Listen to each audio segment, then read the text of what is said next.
Good morning, everyone. Guys, come on, good morning. Used to be a lot more lively than this. Program Director, Honorable Executive Mayor of Governor Beki, Municipality Councillor Laganipo Zuma, Member of the Mayoral Committee for Kharisibandi Municipality, Flora Maboa Balkman, representatives from national, provincial and local government, our strategic tech partners, exhibitors, learning partners, funders and sponsors, members of the media, Sasol executives and colleagues, community leaders and representatives, beneficiaries and young professionals gathered here today. Ladies and gentlemen, good morning and welcome. All protocol is observed. It is my privilege to welcome you to Digital Futures 2026, a flagship initiative made possible through the collaboration between Sasol CSI and Foundation, Sasol Information Management, our strategic technology partners, and the many organizations represented in this room today. Today is more than just an event on the calendar.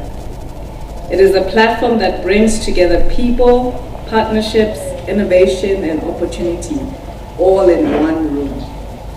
This morning, many of you had the opportunity to participate in the technology immersion experience, and I must say, the energy, the innovation, and the possibilities showcased in there, they were really incredibly exciting. My hope is that as you walk through these exhibition spaces, you did not simply see companies showcasing their technology. I hope you saw possibilities, possibilities for careers, possibilities for entrepreneurship, possibilities for innovation, possibilities for a future. Because every organization represented here today started somewhere. Every successful professional once sat where many of you are sitting today. Every entrepreneur started an idea. And every opportunity began with a conversation, a connection, or a willingness to learn. From a Sasol IM perspective, today also reflects the type of ecosystem and partnerships we continue to build with our digital and technology environment. Over the years, Sasol IM has intentionally created platforms that connect businesses and SMEs with real opportunities within Sasol and other technology landscapes. One of those initiatives has been our crowdsourcing model, an initiative created to support the IM vision of enabling sustainable business value through technology, while also creating access to opportunities for small and medium enterprises within the digital environment. Through this platform, we have connected small businesses and emerging enterprises to real opportunities that enable them to build capability, gain industry experience, and participate meaningfully in Sasol's technology ecosystem. The intention was not only to drive technology delivery and innovation, but also to help businesses grow, strengthen their capabilities, build relationships across industry, and position themselves for long-term participation within the digital economy. And what is especially encouraging for us today is that some of these organizations exhibiting here today are businesses that have grown and evolved through that same ecosystem. Businesses that once entered looking for opportunities are now creating opportunities for others. In many ways, Digital Futures brings that story to life, a story of paying it forward. As you walk through the immersion experience today, you begin to see the power of partnership in action. You see businesses showcasing their solutions, you see innovation in action, you see collaboration across industry, and importantly, you see what becomes possible when organizations intentionally create platforms that allow others to participate and succeed. And that is exactly what makes today special. Because Digital Futures is not simply about showcasing technology. It is about connecting people to possibilities. It is about creating exposure, building networks, and helping individuals see where they fit in an increasingly digital world. To the beneficiaries and young people here today, this day is for you. Engage fully, ask lots of questions, introduce yourself, connect with people, challenge your thinking, explore every exhibition stand. Really take advantage of every opportunity to learn from the people gathered in this room, because some of these conversations, those we have today, could lead to future opportunities, future collaborations, future employment, and even future businesses. As we continue with the program today, we look forward to hearing from industry leaders, experts, and thought leaders who will share insights, experiences, and perspectives on the future of innovation and the digital economy. I encourage everyone to engage openly throughout the discussions today. My hope is that today's conversations leave you informed, inspired, and better equipped for the opportunities that lie ahead. Ladies and gentlemen, welcome to Digital Futures 2026.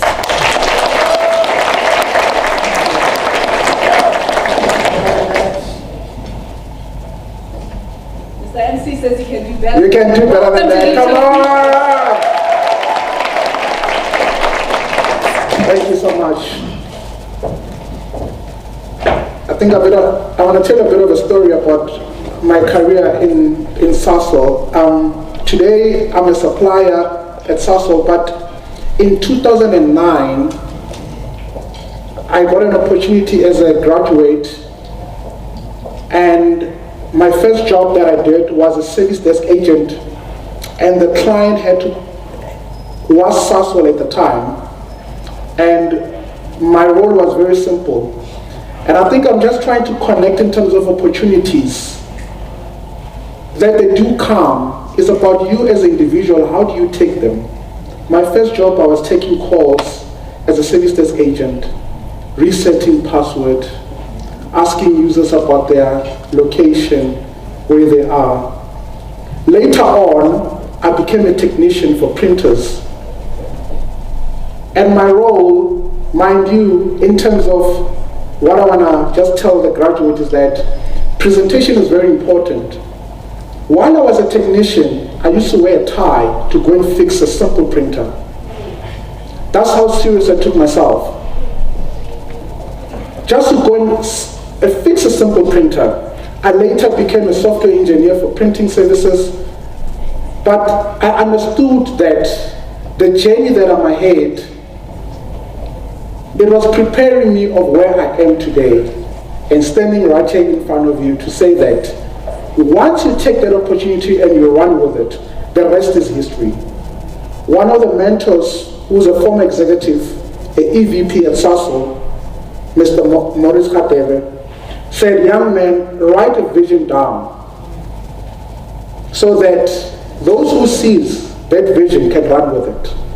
And I never look back. Does that resonate with any of the graduates, the delegates that are sitting here, about taking opportunities like this? It's important to engage. It's important to be confident. It's important to tell your story, regardless of your background. I'm from a village in Bulavedu, and here I am today, standing in front of you guys, looking so amazing. Give me a round of applause. Now, as I introduce the next speaker, we're talking about investment. It's about exactly what investment is Sasol doing. Someone make a decision to say that I'm going to invest in these initiatives. Someone had the heart, the desire, as an organization, to say that these are the things that we need to invest about to see the change in young people. We are celebrating Youth Month in the context of South Africa. We know the history where we're from, but it's about where we are going. As I introduce the next speaker,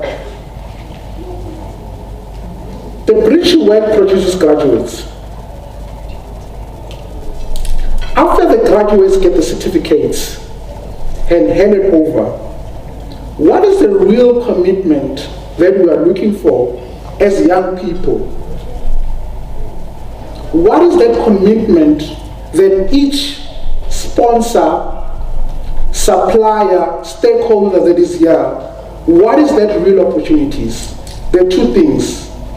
There are two entrepreneurs, one spelled with an I, one spelled with an E, where you can go and excel in an organization, become an entrepreneur. The other one is about building solution and become a real business person that you can employ people.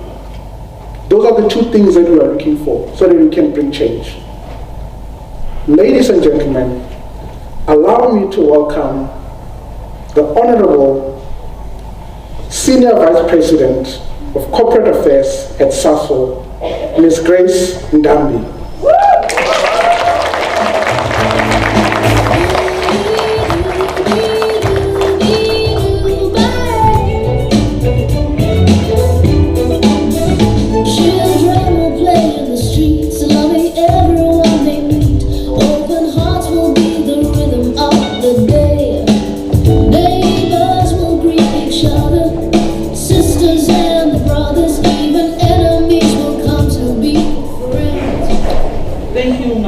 Or should I say the program director? Good morning, everyone. Good morning. Maybe I should start by saying, let's say, distinguished guests, colleagues, and industry partners, let's say our partners, the stakeholders, and most importantly, the people that we are here for. That is the graduates, the beneficiaries. It is indeed a pleasure to welcome you today in the Digital Future of 2026, a significant milestone in the journey of Sasol Bridge to Work program. My name is Grace Ndambi Yachivenda. I have to emphasize that. As Matume has already indicated, I am the Senior Vice President of Group Corporate Affairs at Sasol. And today I'm standing tall as a proud leader when I look at what we have achieved. And I'm using we because it's not only Sasol, it's also the beneficiaries and also our partners. And not, when I say the partners, including the government, including all the other enterprises that are here, or the people who walk the journey with us. We can all agree that we are living in a world that is actually changing faster than before. Technology is reshaping how we work, how business operates, and how we grow our economy. The future of work is now digital, but the real question is who gets access to the future? And that is the reason why today matters. Digital future is not simply just a technology. It's about possibility. It's about progress. It's about people, and I think the program director and Tato also mentioned this. It's about people, and it's also about making sure that the young people are not left behind. We don't want to be left behind when this ever-changing environment that we're living in happens. At Sasol, our CSI approach is grounded in a simple but powerful belief that meaningful impact should be created. When we invest in our people in the ways that are practical, relevant, and also sustainable. It's about sustainability. We know that the skills development on its own is not enough. So we can continuously skill up or upskill the people, but the real impact happens when the skills are connected with the real opportunities. It doesn't help to continuously skill or upskilling people, but you have to connect the people with the real opportunities. Opportunities for employment, opportunities for entrepreneurship, and opportunities for long-term participation in the economy. I think this economy needs us. If you look at this program, it brings together the beneficiaries, industry leaders, technology partners, government stakeholders, and also enterprise development partners to bridge the gap between the capability and the opportunity. And the purpose is quite simple, is to create the pathways into employment and also jobs. if we look at let's call it unemployment in the country, I think currently we are above 40%, if I'm not mistaken, and it's concerning. It also creates the pathways into businesses, pathways into industry exposure, pathways into future economy. Our event today is intentionally designed to deliver on 3 core outcomes. Activate employment pathways by connecting the beneficiaries of Business Digital Services Program directly with the employers, or let's call it recruiters. Enable enterprise creation for those who have chosen the path to create their own businesses through the exposure to funders, ESD partners, as well as market opportunities. Build industry readiness through real-world engagement with current and emerging technology tools and expectations. Today is about moving beyond training, as I've already mentioned. It's not only about training, it's moving beyond training into economic activation, moving beyond theory into opportunities, beyond potential into participation. So you have been trained, it's time to participate. And now I'm talking to the beneficiaries. So throughout today, our beneficiaries will engage directly with the employers. You are here today. There are various stands outside. Take time to connect to all the people that are outside. So throughout today, you will engage directly with the employers, with the technology experts, entrepreneurs, as well as the strategic partners. Through this program, participants are equipped with the applied digital and technology skills aligned with the capabilities of the 4th Industrial Revolution. Let's call it 4IR.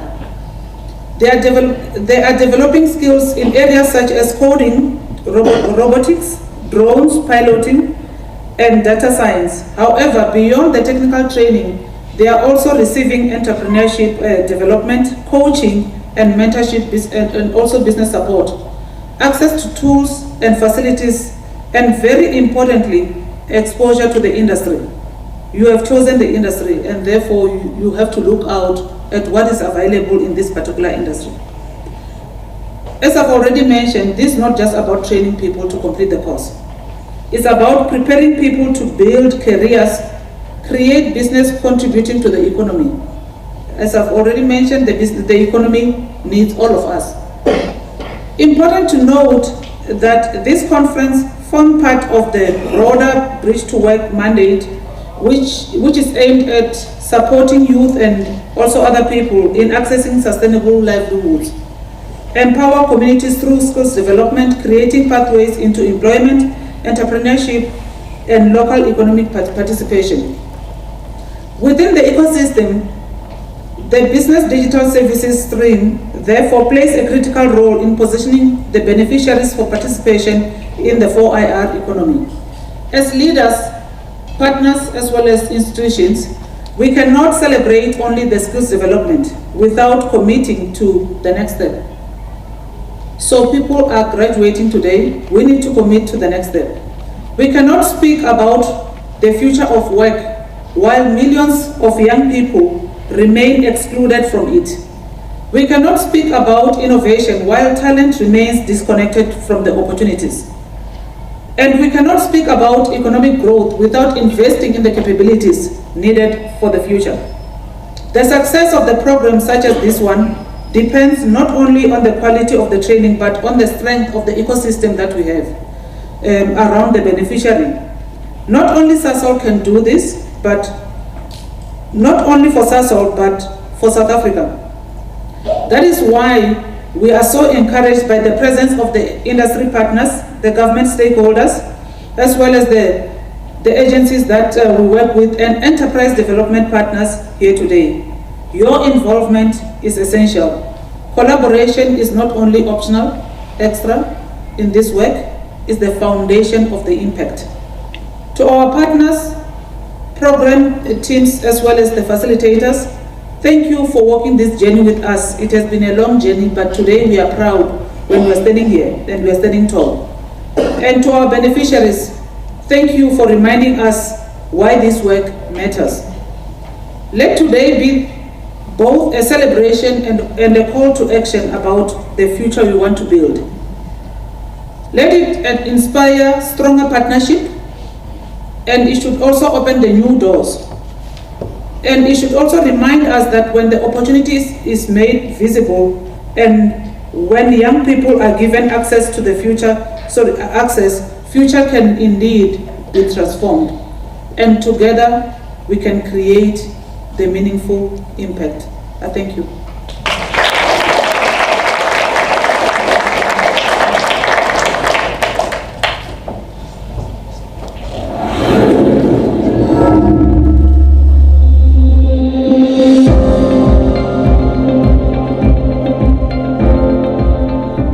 Of South Africa, an extraordinary initiative is changing lives and reshaping futures.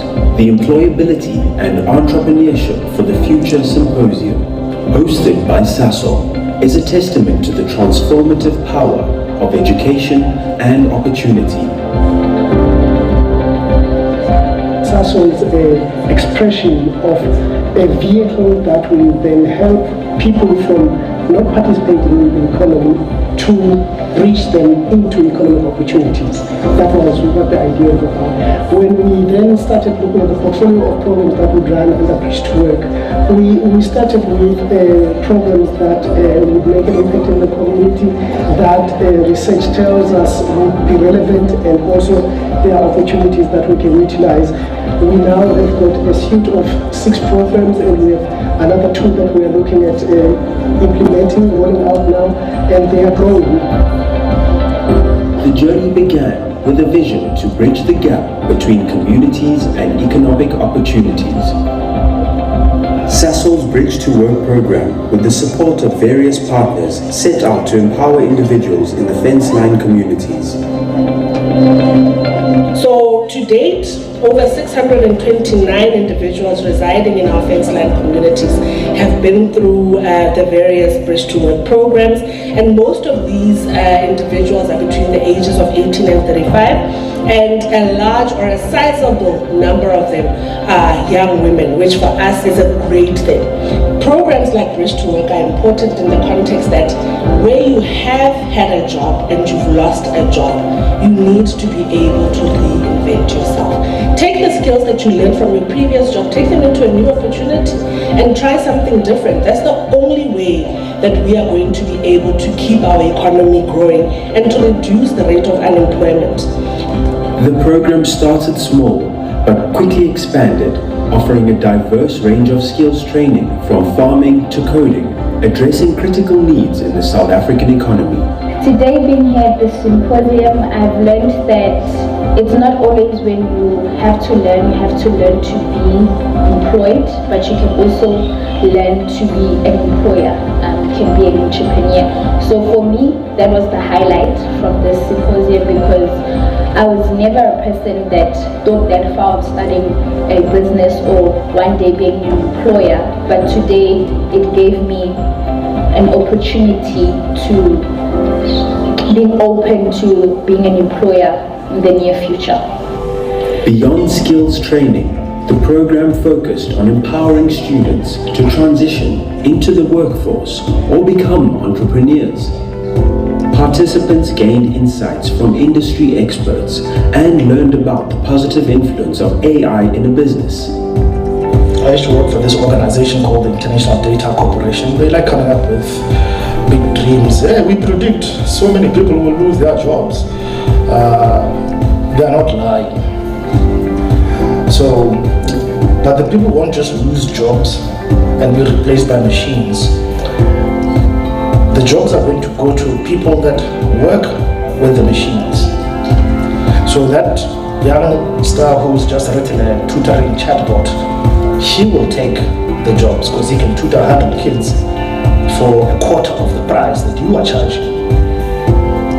So it's not that jobs disappeared, it's that you are now competing with people that are using technology, are using chatbots, are augmenting their capabilities with artificial intelligence or fourth industrial revolution technologies, right? So we should, in my view, embrace the machines My message to the young people is, this is what Sasol and the partners are doing. But Sasol can't be the employee. We can only prepare you to be the employee. The responsibility lies with you then to say, you grab the opportunity that you've been given with both hands, and you make sure that you fly the Sasol flag high, and you do your best and show the people that we have invested in the right person. I mean, we know entrepreneurship is not an easy feat, but if you take the opportunities that you have been given and you maximize your chances, it's likely that you will succeed. We are here to support, we are here to work with you, but you have to be the entrepreneur. The Employability and Entrepreneurship for the Future Symposium was not just a gathering of individuals, it was a celebration of empowerment, resilience, and the boundless possibilities that lie ahead.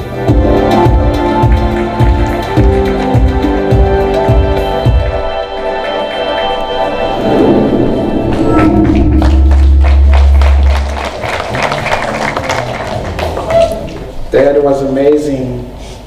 Mom Grace, thank you so much for your voice.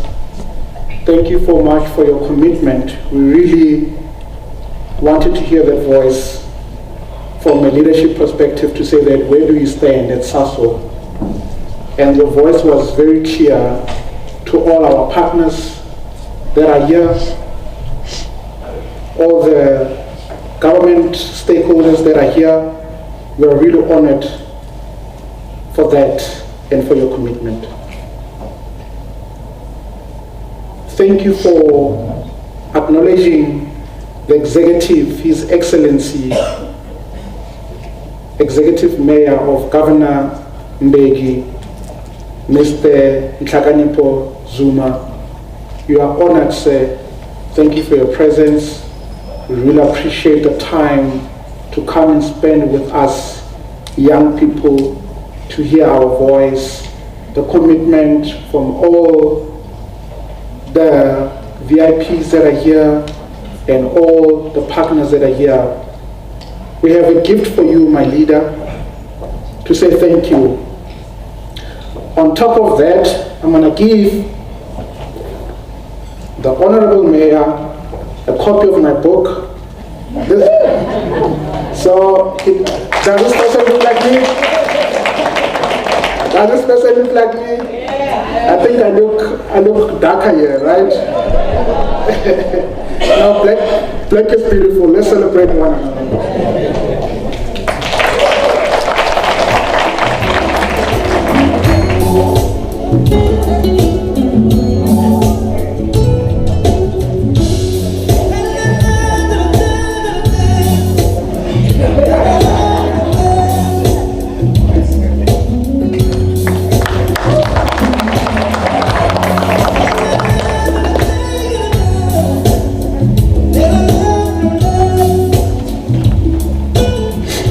Now, as we move on to our program and as we introduce the next speaker,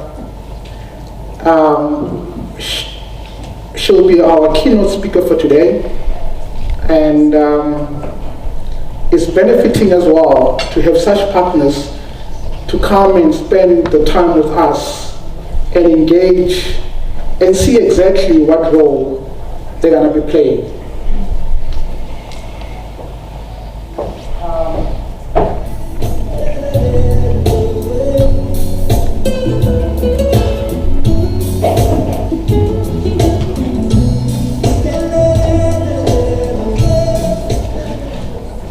There's a new buzzword that we use in technology, it's called agile. So we also,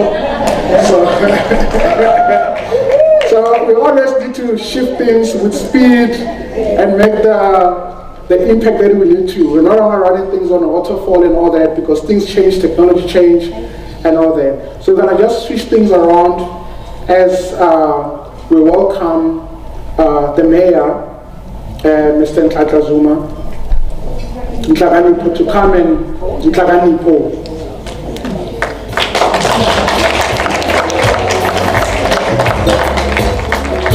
Please stand.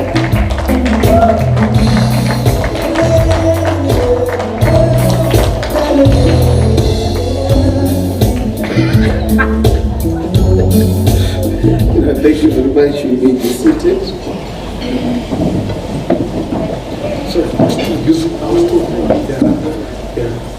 Well, if you don't know, Sasol is very advanced and very proactive. So the program director, I would want to believe that he was briefed that when we launched this program in 2022, I was very angry. So today they give me a gift before I come to the program, so that I don't speak ill. Well, it might work. Thank you very much, program director. Let me take this opportunity and greet the Deputy President of SALCA, who is here with us today in her other capacity as the member of the Mayoral Committee in Garsibande District Municipality, Maboya Boltman, and also the Senior Vice President, Mendwambi, the VPs present, the different stakeholders that are here. I am unfortunately being redrafted, just like the program director was doing. I was scheduled to be here up until 3 p.m. But I just got a message that you can't be seated there when the president is in your municipality tomorrow. Stand up and leave. So that is why the program director is reshuffling the program. Let me express this. As governing Begi municipality, I took over from a number of executive mayors, including Mayor Mabua Boltman. Then one when started with the term SVP. One looked at what governing Begi has and was able to conclude that there is no limits in this municipality. Being a host to a giant national key point such as Sasol gave one motivation that we can be able to turn everything around. It is for that reason we then adopted in 2021 what we called a model city of excellence. Today we are unleashing excellence. In 2022, after thorough engagements with Sasol, I think Wakono Mam Charlotte, if I'm not mistaken, in this hall, I became gun blazing to say that Sasol is as useless as they come. I was confronted afterwards to say, why are you killing us? I said, no, but it can't be that such a giant will be unable to transform communities and society within its fence line borders.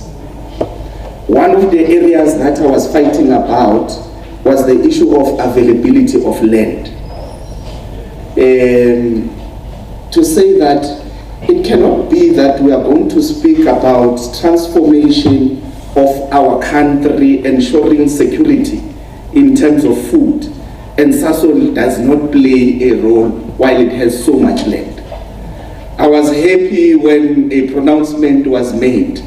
Sasol had donated to government in governing Begi about 300 hectares that are going to do land food production in our area. Today I am happy to announce to you that we have a project that is about R500 million that has been funded by government through the initiatives that were taken then.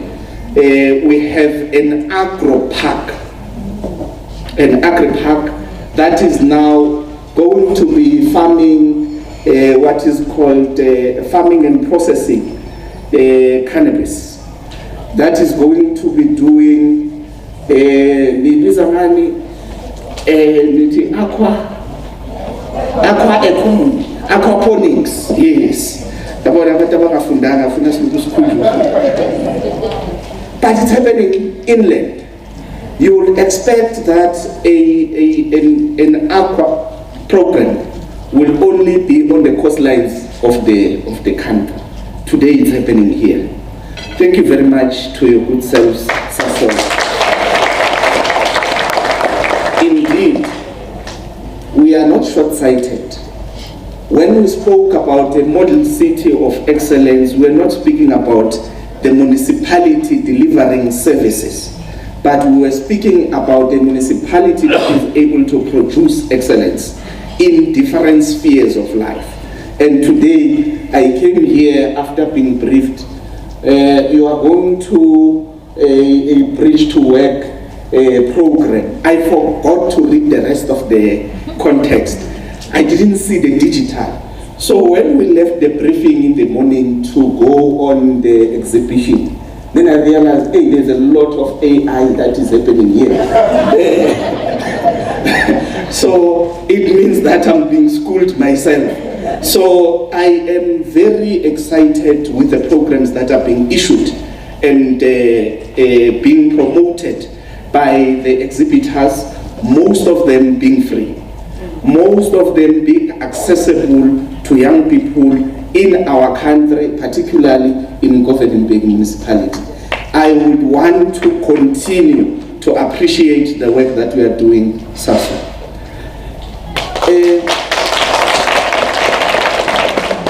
In closing, we speak about opportunities.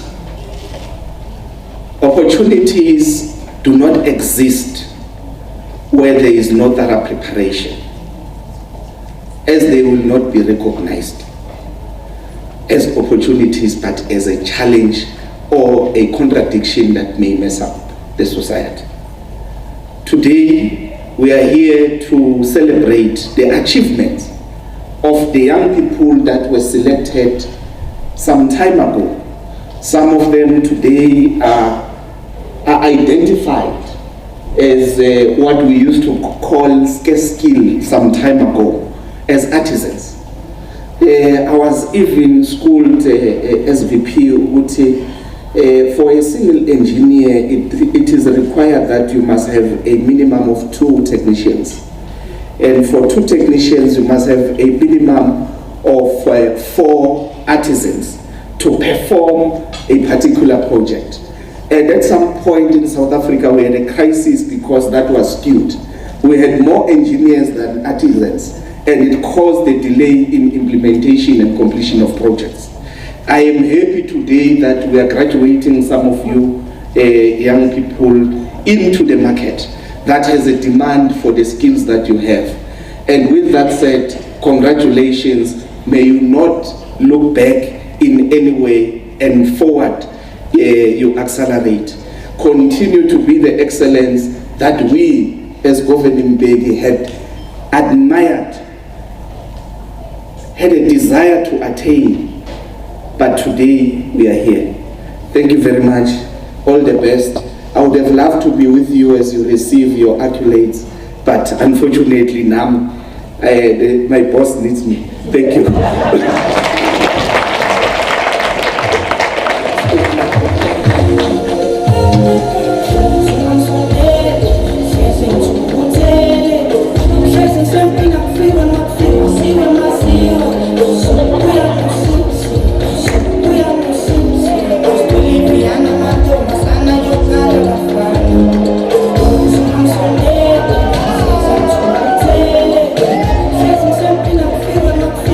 Come on.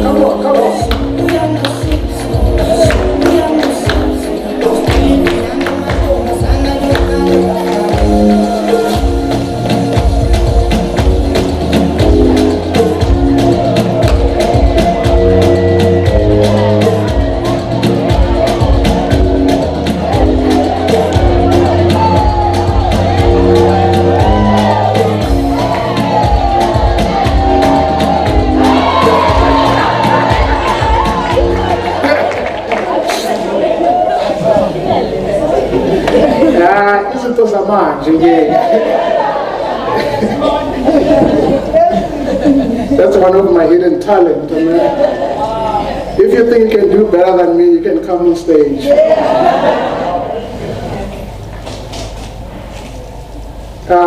Thank you to the Excellency Executive Mayor Zuma. That was well connected to our discussion today. There's no vacuum. All the stakeholders, they need to work together to make this possible. Now, as I introduce our next speaker, to have access is very important. There's interesting stats about 45% of unemployment youth in this country is scary. And it asks a lot of questions to say, what are we doing about it? Our next speaker works for a company which are likely very big globally, and I'm honored that I have implemented over key 3 projects that Sasol uses today.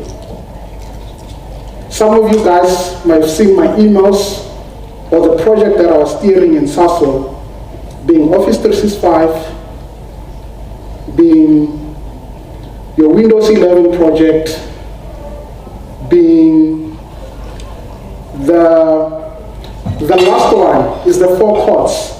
So all these 4 courts that you're seeing, all the Sasol garages, we did an implementation for them, which is for Sasol. So as we introduce our next speaker, she'll dive into exactly what are they doing for young people, what opportunities are there, how can they participate in such programs. Ladies and gentlemen, let's welcome Ms. Samantha Nelson.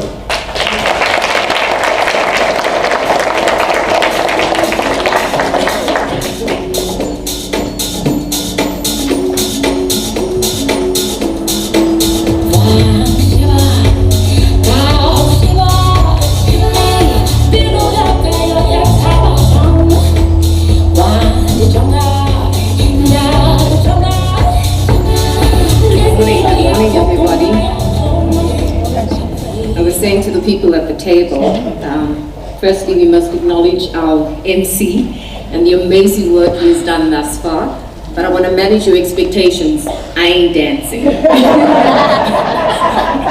We'll leave that to him. Ladies and gentlemen, I think this morning has been such a major encouragement. I'm so reminded of the concept of paying it forward. And that is essentially, I stand here as a product very similar to our MC, where when you start out on your journey, you're not too sure where or how your path is going to go. But when opportunities come knocking, when people see the ability in you to say, hey, I see some talent over there. And that is what I believe Sasol is doing in terms of, its programs. So let me get into the formalities, if you like, of my speech this morning. Good morning, honorable ministers. Good morning to our MMC. Good morning to all of our dignitaries here. But most importantly, good morning to our VVIPs in the form of the graduates today. It is indeed a privilege to be here with you today. What brings us together is not just a program or an initiative. It is something far more meaningful. It is a shared belief that every person, regardless of where they come from, deserves a real opportunity to build a future with dignity. And that belief matters more than ever right now. You see, we're living through a period of profound change. The way we work, the way we learn, and the way we participate in the economy is shifting. And that is happening at a much faster rate than in our history. So for many, think about change. It does create uncertainty. But I believe, based on what we've been seeing with the exhibitions today, it will create an urgency for you as those graduates to please take up these opportunities. We do that recognizing and appreciating that South Africa cannot afford to sit on the sidelines of this amazing transformation. Not when millions of young people are still looking for meaningful pathways into the economy, and not when so much talent exists in our communities, but we're finding that at times the access remains uneven. And that is where programs like Sasol's Bridge to Work become so fundamentally important. They take something that can honestly feel so distant and they make it feel real. They bring it closer. You're creating pathways, and ultimately you're connecting effort to opportunity to enable a meaningful and sustainable career in tech space. So at Microsoft, this is the work that drives us. Because you see, our mission is to empower every person and every organization on the planet to achieve more.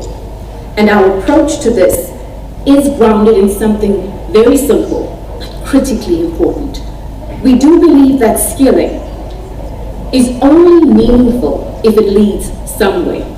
It must lead to participation. It must lead to economic inclusion. And it must give people not only the technical ability to do something new, but the confidence to step into the spaces they may never have imagined before. And that belief is what shapes our work across our global Microsoft Elevate program, which is focused on democratizing AI skills, equipping educators with digital credentials, and basically transforming nonprofit and workforce operations. But we're beginning to see a very important trend emerge through our work trend index reports. There seems to be a lot of concern that with all these new technologies, it could basically reduce our ability to think critically or make us more passive in how we work. However, what we are seeing is something quite different. Because as this technology takes on more of what we would call repetitive tasks, it's actually pushing people to think more, to decide more, to create more, to take ownership in many ways that we were not always required to do in the past. In many ways, and this is the positive part, human capability is accelerating. But at the same time, something else is happening. There's a bit of a gap. And that gap comes where many workplaces are still designed for an earlier way of working, where tasks are fixed, roles narrowly defined, and learning followed a more traditional path. But this world we are stepping into wants something different. It wants agility. It wants adaptability. It wants continuous learning. And it wants us to be able to move between tasks, to solve problems in real time, and to apply judgment in situations. So this moment is not just about skills. It is about how work itself is evolving and how organizations must create space for people to use what they have learned. And it is why we often say that the real constraint is not talent, ladies and gentlemen. It's how that talent is enabled. We are seeing organizations that are beginning to rethink this. Thankfully, they're redesigning roles. They are rethinking their workflows. They're creating environments where people can fully apply their skills and continuous learning continues. And these are the organizations we're seeing that are becoming much faster. And this is where for us as Microsoft, we've coined the term frontier firms, thinking ahead. It is no longer enough to prepare people to use tools. We must also prepare them to thrive in environments. And that is why we are focused not just on programs, but on building a functioning ecosystem. It must connect learning with certification. It must connect certification with experience and experience with employment. One of the clearest ways we're doing that, and you'll see it also at our exhibition stand, is with the team at Youth Employment Service, or better known as YES. We partnered with them to create another training initiative. We were trying to solve a very real problem. How do we help young people move from just potential to employability, but beyond that into upward mobility at scale? And what we've managed to achieve, humbly so, is genuinely encouraging. Because in just over 1 year, more than 70,000 young South Africans have engaged in our structured digital learning pathways through this partnership. More than 140,000 certification opportunities have also been unlocked. And these are real, they're recognized, they're relevant credentials that take young people into the labor market. Behind those numbers and awards that I've just mentioned are actually real stories. To bring it closer, young people are gaining their first certification. Young people updating their CVs with something tangible for the first time. Young people walking into interviews with a different level of confidence. That is what progress looks like. A similar impact for us in another program is our AI Skilling Day initiatives. Last year we brought 2,000 learners, partners, policymakers, and industry leaders in one space. But what made all of this meaningful was not the scale of attendance, it was the nature of the experience. It was practical. People being exposed to real scenarios, engaged with industry experts. Because people don't move forward simply because they have information. We also know that access is one of the biggest barriers that we need to overcome. To address the component of limited access, this is where we've done a collaboration with SABC Plus. So this collaboration was announced last year, or the beginning, of this year, at our AI tour. And what makes it different, and I'm going to deviate for 2 seconds. I remember as a child on Saturday mornings via SABC wanting to learn isiZulu. And it was exactly that, having access to those classes, lessons online on TV, that some of us stand here being able to understand it. So this is what this partnership with SABC Plus all of a sudden offers, is that it enables. And now we've got people, who come, that don't need to be stuck and think. They only need to work in a formal learning environment. So through SABC Plus, the digital skills content is now reaching households across the country, which is making learning part of everyday life. Think about it, a parent can learn alongside their child. How many of our parents in the room, 70s, 60s, we respect you very much, but think about that opportunity to also get your lessons going in terms of AI.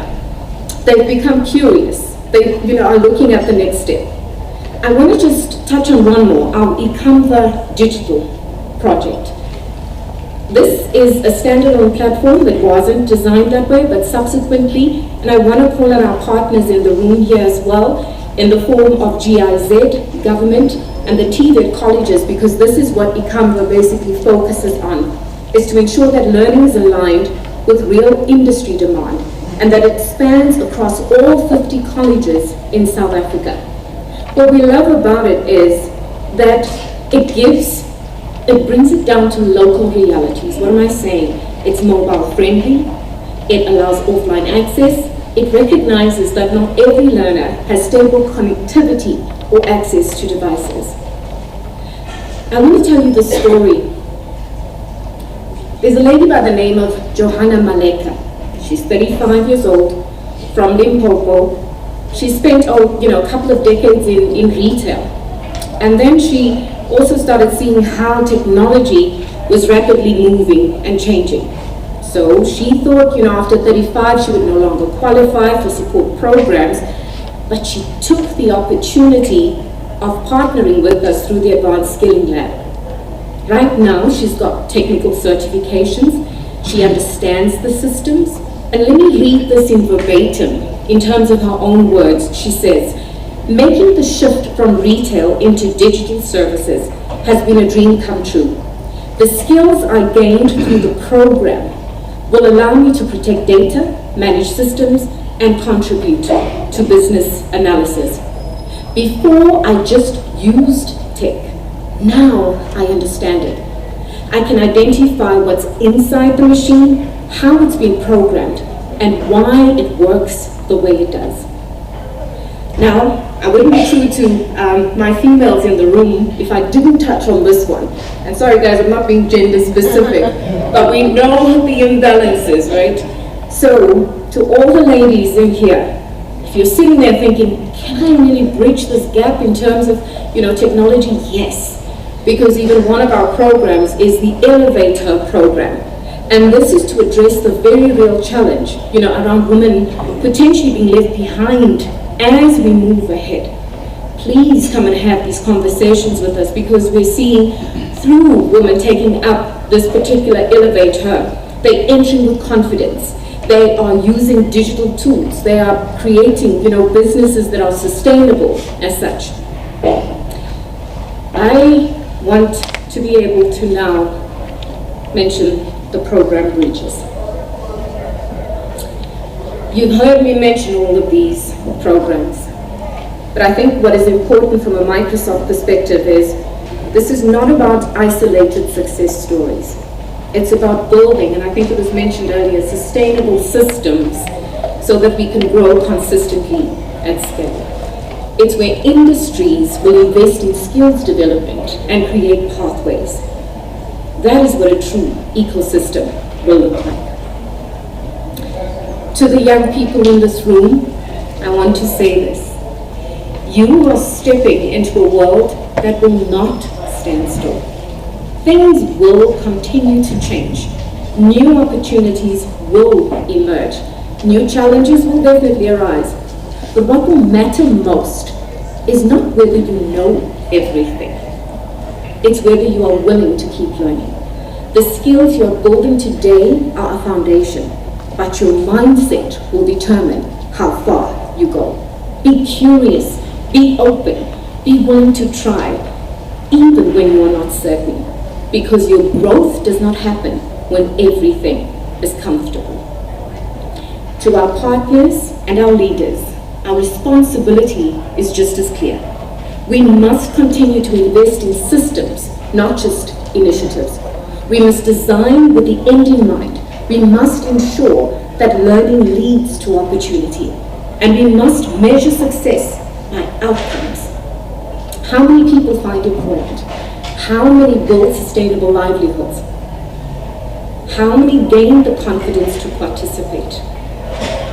Because that is what ultimately matters. I'll leave you with this, ladies and gentlemen, as I come to a close. South Africa does not lack talent. It definitely doesn't lack ambition. It's got resilience. What it has lacked for too long is access that works, access that is connected, practical, that leads somewhere. But that is changing. And this is how we see it in the partnerships that we have with YES, with the eCanva Digital, through our Elevate Her programs and AI skilling, and our collaboration with the SABC Plus. We see it in the initiatives where we have engaged 4 million learners, trained 1.4 million individuals, and credentialed almost 500,000. And we see it here today. And if we continue to build in this way, together, intentionally, and with a focus on real outcomes, we will not just prepare people for the future, we will build a future where people are able to participate, contribute, and succeed. And I don't know about you, but in my eyes, that is a future worth building. I thank you.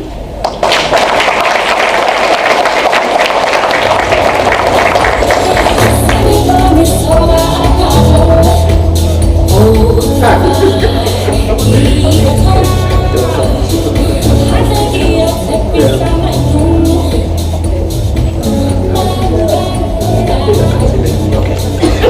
so much.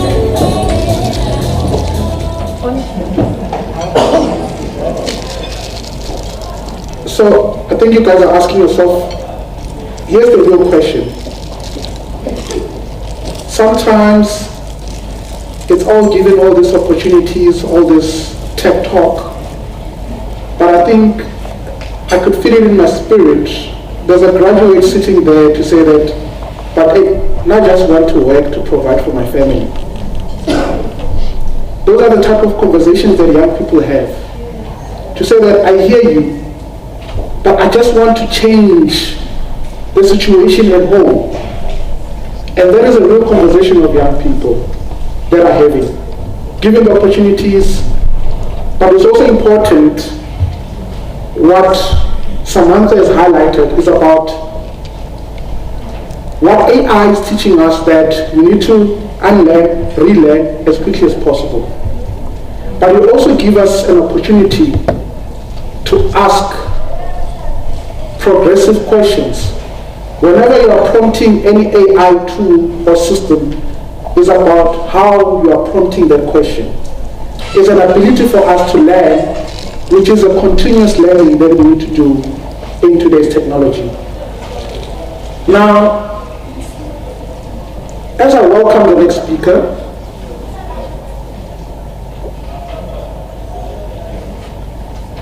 from Despark Digital, software engineer. We've heard from the leaders about this, what this problem can do, or this program can do, or what it does. Now we are going to hear from someone who has lived it in their DNA. She walked into the bridge to work. Just imagine this bridge. I mean, it's a literal bridge. I was on the other side. Now I need access to the other side. What this program did, they built a physical bridge to say that this is your pathway. And she walked the journey into the other side to have accessibility. She's not here just to inspire by words. She's here to show the actual work that she has put into this thing. To every young person still deciding whether to believe, this is for you. Ladies and gentlemen, let's welcome Letsatsi Makala.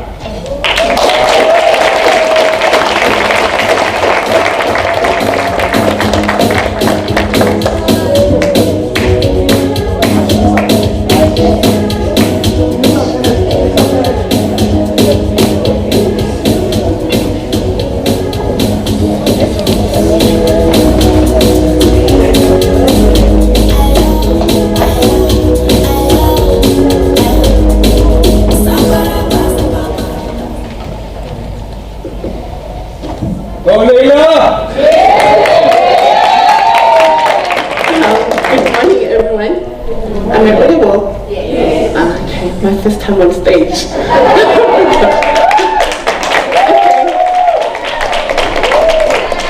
I've been waiting for this moment, and yeah, thanks to God that I'm here today. Yeah. First of all, I would like to welcome each and everyone who's here today, and thanks to you all for being here. And also, I would like to also thank Sasol for giving me such an opportunity to come and present. My name is Letsatsi Makala. I'm a software developer and also aspiring data engineering. And I am Sasol Bridge to Work beneficiary. Today I'll be showing you my journey on how I started with Sasol Bridge to Work program. Before I joined the program, I was working under hospitality industry in one of the hotels based in Sentin, which is the capital of the Park Hotel. While I was still there, I then saw a post posted by Sasol that they are looking for young youth to join their program and offer them marketable skills that can land them a job or even start their own business. I was like, oh, this is a great opportunity for me. I'm resigning here. Because according to me, under hospitality, there's no growth. You become a GM and it ends there. I don't know that road. So I was like, no, I'm not going to end there. Let me just transition into IT. Then I applied, then I was called. Then when I was called, then we attended the induction, and then there was 4 streams, which was full stack Java developer, data science, artificial intelligence, and drone piloting. I was under the stream of full stack Java developer, where when I joined, I didn't know anything about coding, but we've got dedication and mentorship that I received. I was able to grow step by step. At the end of the program, I was actually didn't know about coding, but when I started coding and I became curious about the website, the dashboards, seeing the landing page, and also being curious about AI. I've heard people saying that AI is going to replace people's job. It's not going to replace anybody's job. The only thing is that you need to learn how to use AI. If you get to master AI, it's not going to replace your job. So I then, at the end of the program, we were divided into two streams, which is employment and entrepreneurship. I was then chose to be under the stream of employment, and then others went for entrepreneurship. At the end of the program, when it ended, I was looking for a job, going on LinkedIn, posting, people talking negative comments, saying that you're seeking for attention, you're like an influencer on LinkedIn, you're posting. I didn't take that I didn't take it because I was going to lose myself, and I knew what I want, so I was posting and I was saying, you know what, I know what I want. I need to put myself out there so that the world can know who's Letsatsi Matlala and what are you capable of doing. I kept on posting on LinkedIn and post, and then it happened that I got hired by one of the learners who was under the Bridge to Work program. Her name is Kamkhelo Makhatule. She's based somewhere in Secunda, and she started a business called Immersion, which is a company that tracks and reduces emissions.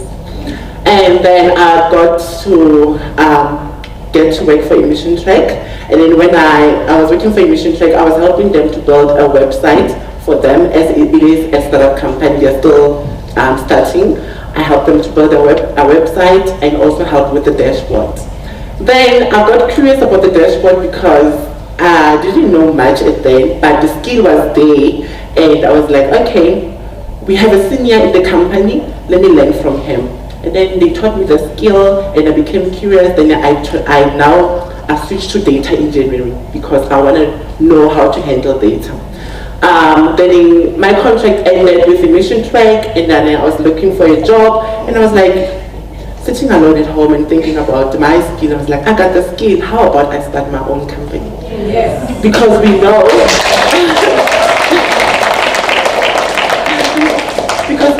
now in South Africa, employment is very scarce. And I didn't want to just sit there and wait for employment. I started my own company. And I'm very excited to announce that today, as I'm standing here, I am a founder and CEO of DevSpark Digital.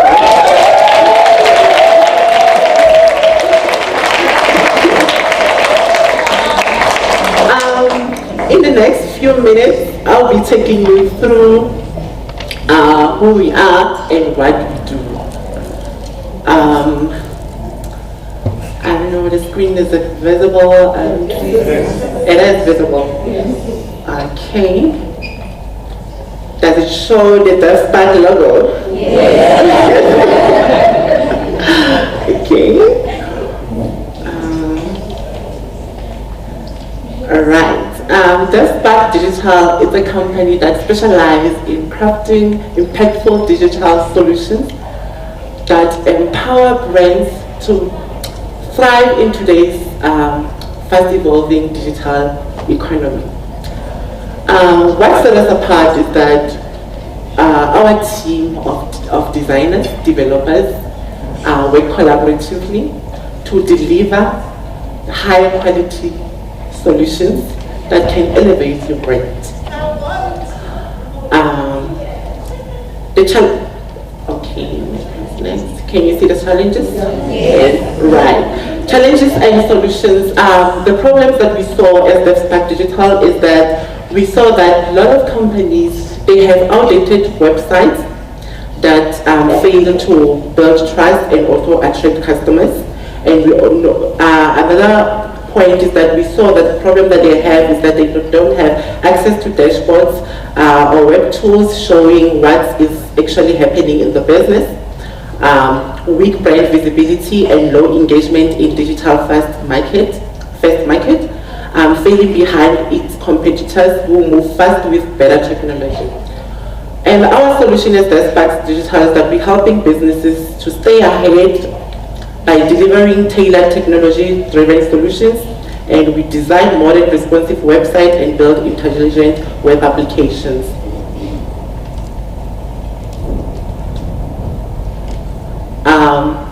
This is the medallion architecture. Don't mind the name, just look at the 3 layers.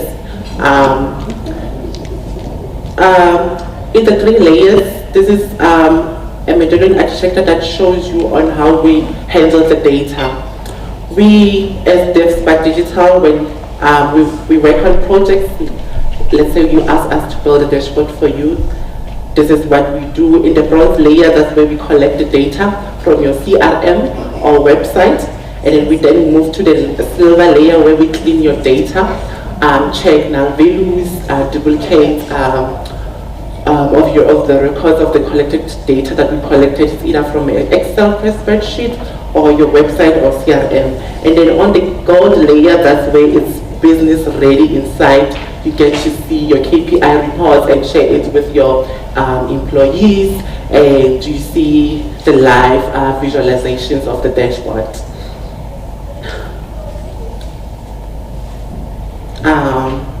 Why choose DevSpark Digital? DevSpark Digital gives you a full spectrum capability, customized for your brand, data at the core, transparency and affordability. And who we work with, we work with small and medium businesses, mid large companies, startups and entrepreneurs, non-profit organizations, brands that are ready to grow online. I'm very, very excited with the idea of my business and looking forward to grow. And I also want to say thanks to Sasol Bridge to Work for believing in young youth like me and offering them marketable skills that can help them to start their own business and also get employed. Because the skill that they gave us is in high demand in today's economy. I just want to say thank you so much for giving me such an opportunity. Thank you.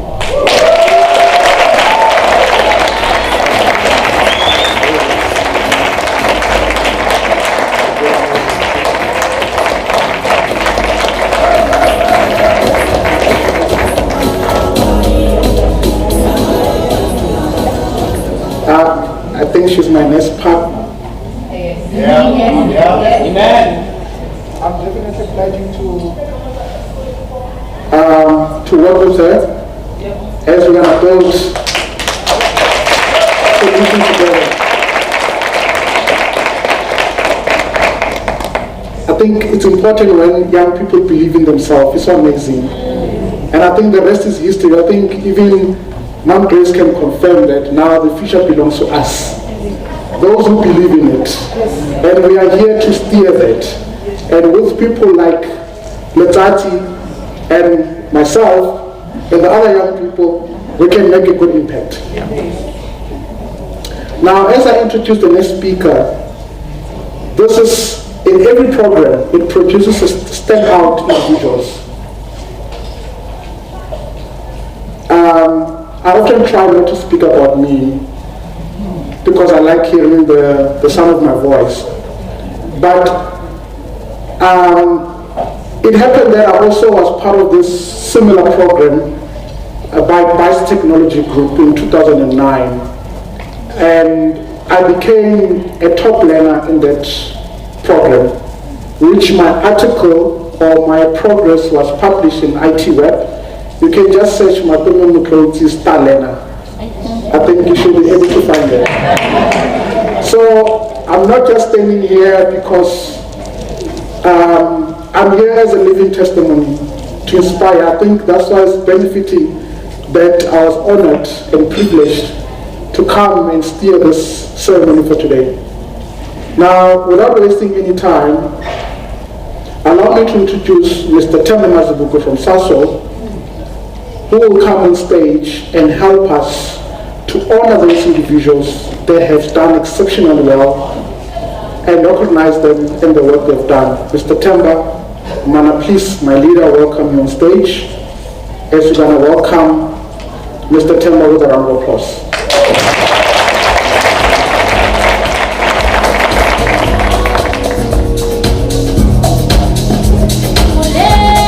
You said I must dance for you, man. You said I must dance for you. Yes.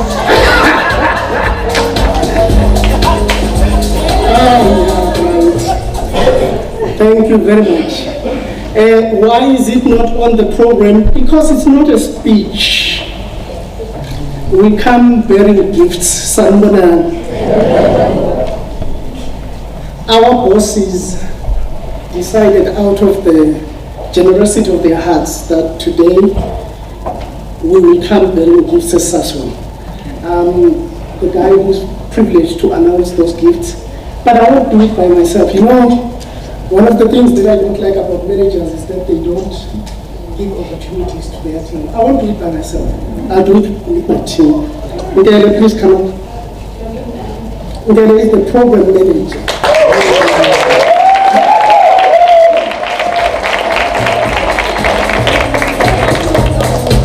Ndele is the program manager. Ndele gets to announce who the winners are. I just talk about how we got to the winners. Is that okay? Yes. Okay. So at Sasol, we firmly believe that sustainable economic development begins with communities in which we operate. Naba SC Sebenza Nabo, SC Pila Nabo, our host communities, our fenceline communities. So our commitment to developing thriving, inclusive economies in our host fenceline communities goes beyond creating opportunities. It is about investing in people, nurturing potential, enabling businesses to become catalysts for growth, employment and prosperity. Through the Bridge to Wealth program, we have invested significantly in building capabilities of entrepreneurs, job seekers, youth, women, farmers, artisans and digital innovators. We understand that skills development alone is not enough. For many emerging businesses, access to capital remains one of the greatest barriers to growth. It is for this reason that we have introduced the Bridge to Work SMME grant funding competition as part of our conference this year.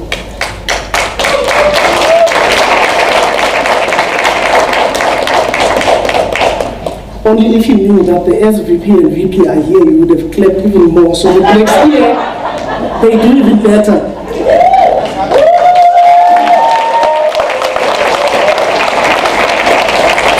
This year, Sasol has committed grant funding of 2.1 million.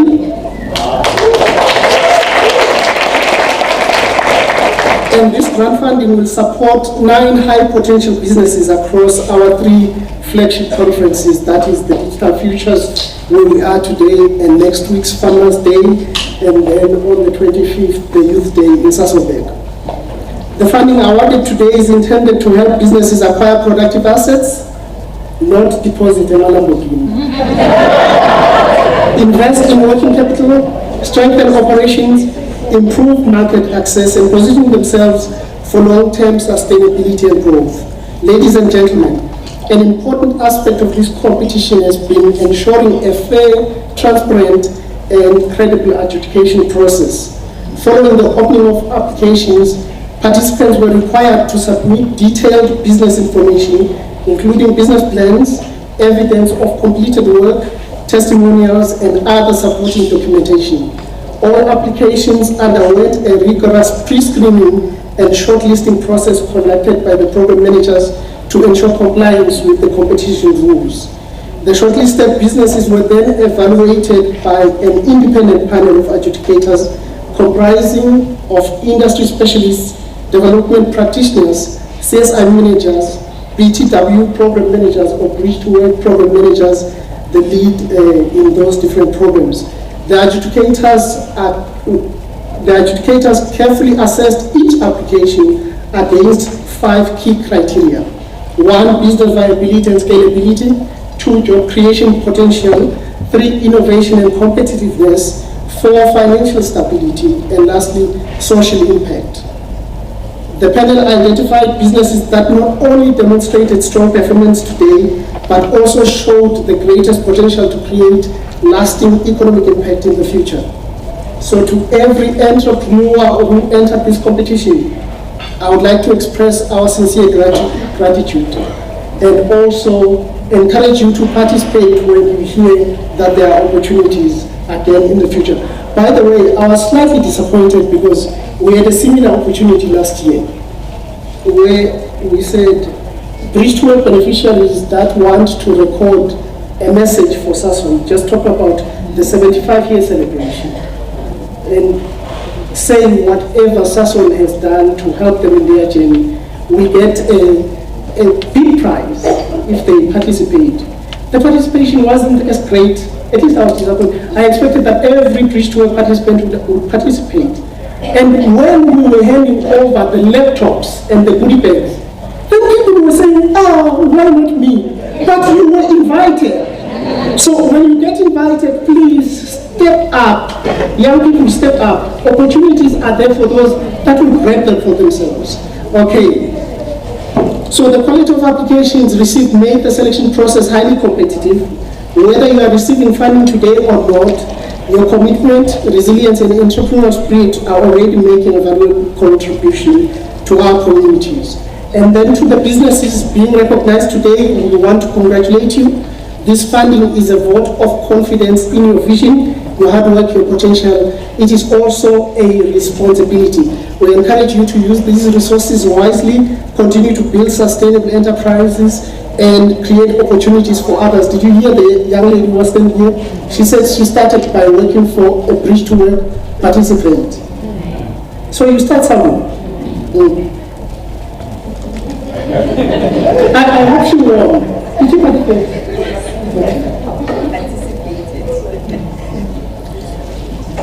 I wasn't part of the judging panel. I'll be influencing it now. Okay, so this fund is a vote of confidence for you. It is also a responsibility. We encourage you to use these resources wisely, continue to build your businesses, create opportunities for others, and serve as ambassadors for Sasol within your communities. So as we are here, we are Team Sasol, we are saying Sasol, do more for the communities.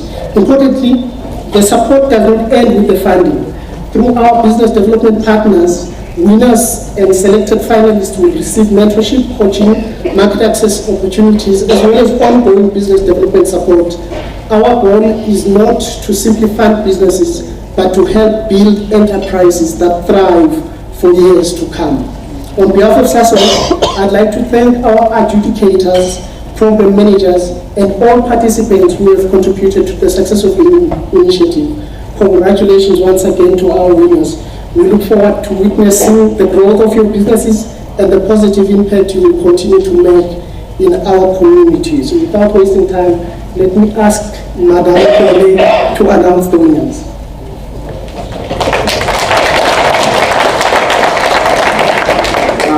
Before she announced the winners, I'd like Mount Grace to come join us on stage. MMC Mount Flora to come and join us on stage.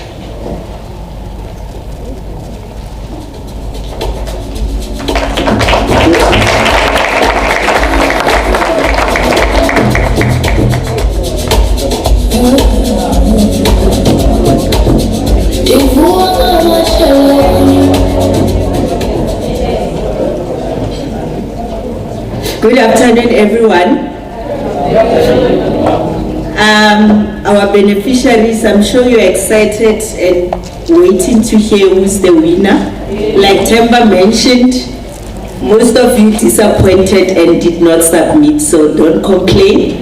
My work here is simple, to announce the winner for today. So, but there is actually 3 prizes, not one person taking away a prize. So I'll announce from the 3rd prize as I announce your name, I think you must come to the stage. So the third prize goes to Spectrogen and Robert Metro.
The second prize goes to DevSpark Digital.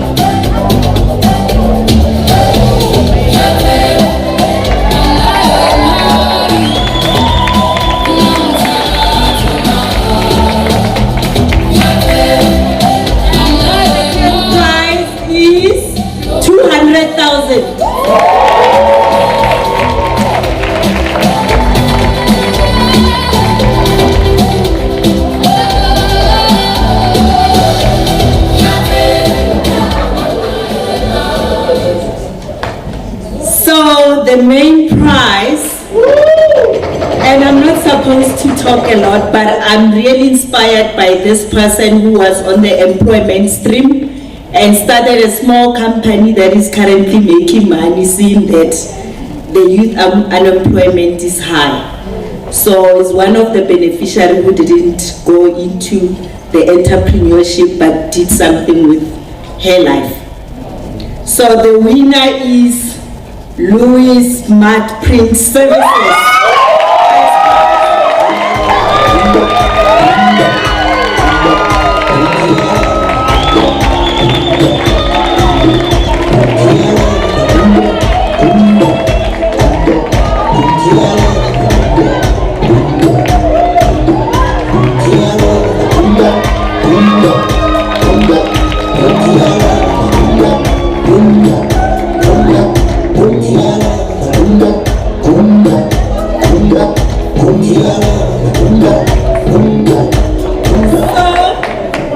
The winner takes away, you can see she's very surprised, didn't expect it. So we didn't exclude anybody. We asked if you started a business, even if you're not on the entrepreneurship, this is your opportunity, and submitted the profile and everything required for the judges that we requested. So she takes away 350,000.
found himself adrift, uncertain, unheard, and unseen. Then came a glimmer of hope, an opportunity buried in a simple advert. Sasol's Bridge to Work, a program meant to uplift fence-line communities to ignite potential where the world saw none. Over 1,000 applied, only 15 were chosen, and he was one of them. And then when we had the opportunity to then decide which stream to follow between the employment and the global startup one, I had to take the global startup one because I saw the opportunity that South Africa has within the tech world and the input and the influence that I wanted to put. Through the program, he was introduced to the world of the Fourth Industrial Revolution, a world where software, logic, and code replaced the barriers of his past. He had always loved maths, always dreamed of building something of his own. Now he had the tools. Growing up in Zambela, in the quiet township of Sasol, tucked away in a humble one-roomed home, he is no longer just a dreamer. He is building his own business, not for riches, not for fame, but to empower others, learners, just like he once was. Because sometimes all it takes is one chance. I've been a tutor from when I was doing grade 10, back in 2014. So I've been tutoring mathematics and physical sciences to the learners. But because of the demand that we had at township at the time, that's when I knew there has to be a platform where this can be shared amongst the learners, where also schools can collaborate and also the private tutors can then come and collaborate. So TutorNet now, it's an existing platform. It is like an online school, but not for one school. So multiple schools can come into that particular platform and open their own channels. So we have about 5,000 to 6,000 people who are online every day for tutoring services into our platform. Having a great idea, that's the easy part. But turning that idea into something real, navigating the storms, the setbacks, the silence, that's where the true challenge lies. Because vision alone isn't enough. It takes grit, it takes sacrifice, and it takes the courage to keep going, even when the world offers no guarantees. So at the initial stage it was not tough, and then venturing into business, and then now that we started working on the platform, was to validate the market for it. Then I had to pivot a lot of times in between. I lost a lot of money in between because I tried to move so fast into the business and making sure that TutorNet goes online. And then I partnered with people who I thought were going to take me far with the idea, and because of that I lost money, but it was tough because I thought maybe I was making the wrong decision. I should have went or opted for employment stream, not business, but I had to stay. Finance is often the reason dreams are abandoned, the excuse many are forced to accept, but not Tabang. He refused to let his circumstances write his future.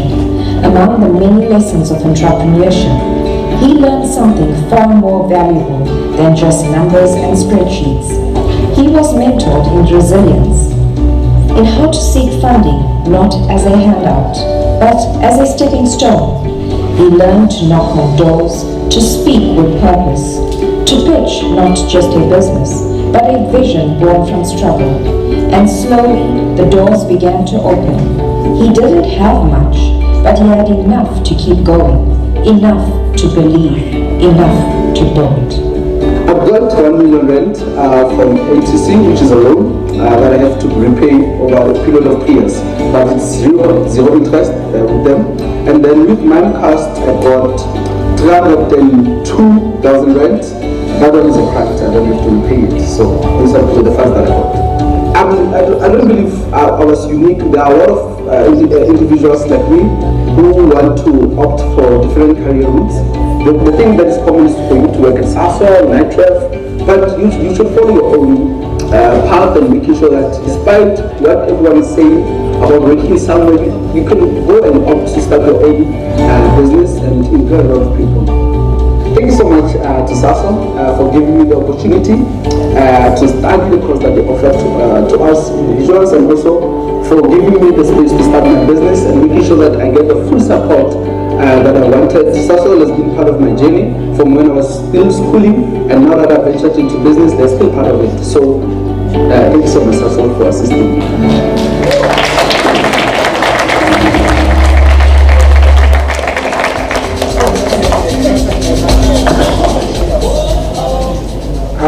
For the next segment of our topic today, it's a panel discussion.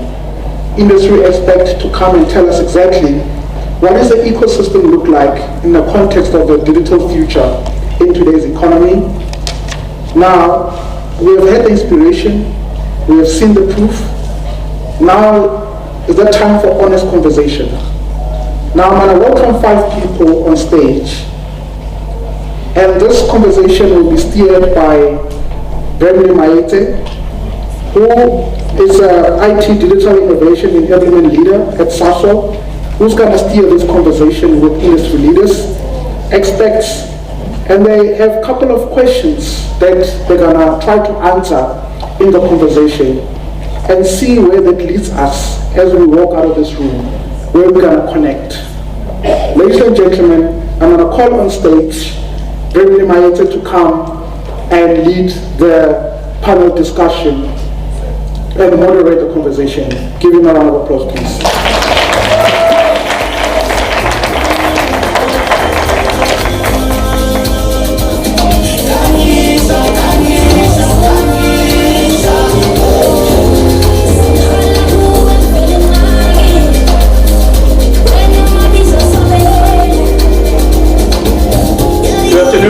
Young people.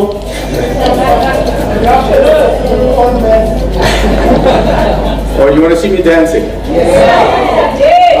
So I've known Matuma for a very long time. In fact, we were all born in the same area, run by a woman, which happened to be the only queenship in Africa, by the way, in Bulavedu. And I'm surprised that you can't pronounce Masene. Is Maeta. Okay, it's the English, okay. As usual with these things, to make sure you're not nervous, the right speech for you. So I'm going to try to wing it without actually reading, especially the intro. I was quite inspired by the Tsatsi story. Well done. There's something that was said as you were walking down, and I don't think you heard that. I understand you have a deal already. Did you hear that?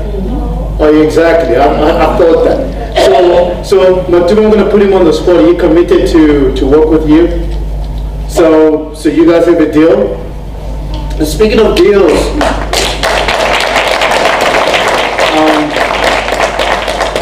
Speaking of deals, there was I'm not sure as we're preparing this, it was Brenda or somebody asked me, what does success look like? You know, and I said to her, these are the stories I want to hear, that someone is connected with somebody. So this panel is an extension of that connection. That was a business deal. That was a business deal. I also went into one of the stores. I was told by one of the vendors saying that their target is to get 2 people. So I'm not sure how many of you guys are sitting here, you got those deals, but if not, I'm going to ask you as we end the session today to go back and ask you if you've got your own deal. Everybody's got to have a deal today. So that's the plan. All right, so I'm going to introduce myself, seeing that Matuma can't pronounce my surname. My name is Bremley Maeta, and I work for Tato in IM. One of the things, and I'm going to say this, I've been with Sasol for 10 years, and I've been asked, why are you still there? Why are you working for Sasol? And I guess today, you don't need me to respond to that, right? You have seen it. You know, you have seen it. And that's why we are here. I brought in a few of my friends. The first person to come up will be Lila. Lila is from JSE. Lila, I'm going to ask you to come up and folks, Sharice Yanta. Just in terms of what we're greeting, and Lila, I'm going to ask you to dance as well. Lila is an SME development manager at the Johannesburg Stock Exchange, where she works at the intersection of enterprise, growth, market access, funding, and transformation. For more than a decade, she has been helping entrepreneurs build commercially viable businesses by connecting them to opportunities, strategic support, and pathways to grow. Her work focuses on ensuring that enterprise development translates into meaningful economic participation and sustainable business success. Having supported hundreds of entrepreneurs and the growth of more than 500 businesses, Lila brings valuable insights into what it takes for SME to survive, scale, and compete in today's economy. Lila, you can sit here for me. The next person I'm going to invite on stage is Ayanda. Ayanda, I'm so proud of you. Please join me. You understand why I'm proud of Ayanda. So, as usual, you know when you work for corporate, they don't ask you if you're going to get along with somebody. They just say, now go, be Ayanda's boss. And you can imagine, I can't be Ayanda's boss. You know, she can't listen to anybody, but Ayanda is amazing. Apart from being a great human being, is the program that she has put together. You're going to hear more today, called crowdsourcing, and I'll leave that for these discussions. Ayanda is a lead today in Sasol of what we call PMO office. Ayanda, can I ask you to take the second chair? The next two individuals, I'm very excited about this. One guy, Saned at the back. Saned come through. Saned will talk about his story about entrepreneurship. I'm very proud of this because Saned came through the program that Ayanda put together. So they're going to talk about how great Ayanda is, I think. You sit down, sit in the middle. The next person, and I'm going to sidetrack in these questions, but when we were discussing with Manil, I said, hey, it would be great just to have, a team of just women, The next person, it's a lady, Sandy So. Sandy So, one time, as you talk about his story, invited me. I've never seen this actually, Grace. Invited me to her office to say, now, come, we're going to show our finances. She sits there, she actually shows how much money the company is doing. But as I was walking in, she was saying to me, oh, brother, you see the screen? I said, yeah. It was provided by Sasol. Do you see the laptop there? It was provided by Sasol. And I'm sure, I'm not sure even the furniture, but she will tell you more about her journey. Colleagues, welcome. Very excited. Someone over there, I talk a lot, so if it's time for me to switch over, just raise a hand and I'll actually just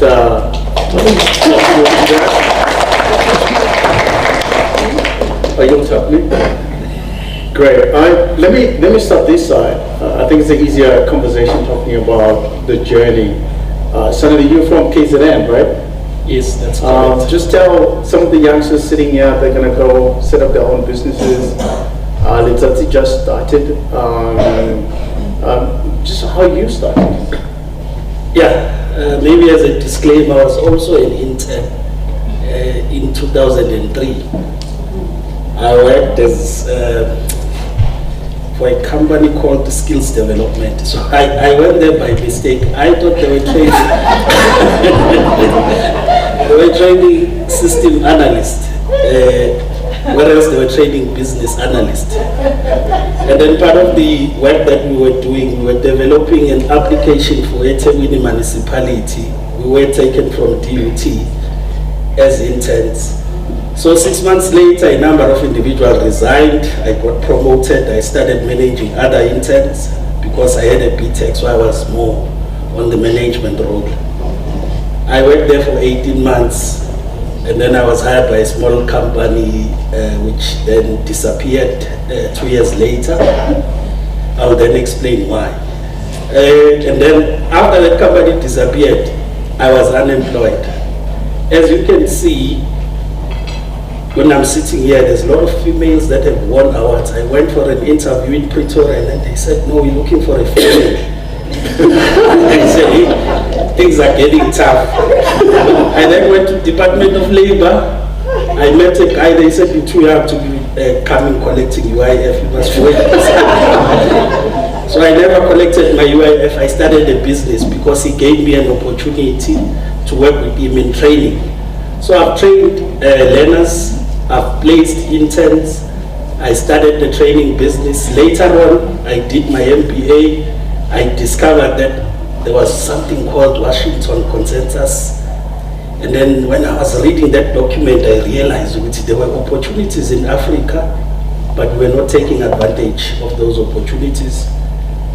And then at a later stage, I discovered somebody that was doing research around software development, and then was explaining gaps. It's things that I had in back of my mind, but I never thought of it in that way. So I then said, let me start working as a software developer. There were no opportunities in KZN. I think I've developed over 40 or so prototypes back then. The challenge that we were facing is that when you walk into an office and you say you're a software developer, people will not trust you. They'll say, do you have references? Where have your system been deployed? Who's actually using your system? I understand back then, people were new in positions. Black people were being promoted, and some, they wouldn't want to play around with their position, appointing someone and then it disappeared with money. So it went on like that, and then I said, we're not getting work. The big companies are getting work. I joined what we call Black IT Forum. I started making noise. So we made noise.